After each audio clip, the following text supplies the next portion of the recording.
Cette petite capsule orange est le cauchemar des papillons ravageurs. Grâce aux phéromones de synthèse qu'ils contiennent, ces diffuseurs vont perturber l'activité sexuelle de ces insectes. Une méthode efficace, puisqu'à la clé il y aura moins d'œufs, moins de chenilles et donc moins de dégâts sur les vignes. Cette méthode de lutte permet de lutter contre les tordeuses de la grappe, insecte qui va pondre en fait sur les futurs raisins qui se trouvent encore au stade vraiment très petit à l'heure actuelle. Donc l'idée c'est de diffuser des hormones femelles qui vont vraiment perturber l'accouplement dans les prochaines semaines. La cible de ces diffuseurs, l'eudémie, c'est la cochyllis, deux des insectes les plus ravageurs de la grappe de raisin.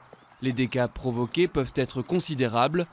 Pour la première fois, plusieurs vignerons du Chablisien testent la confusion sexuelle, une méthode plus coûteuse que les pesticides, mais plus respectueuse de l'environnement et plus bénéfique en termes de rendement.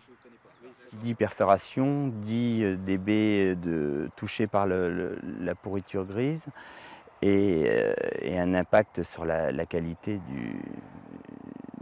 du vin au final. Donc, le but de la confusion sexuelle, c'est aussi de gagner justement en qualité de produit et d'avoir des vins avec une plus belle fraîcheur et une plus belle typicité.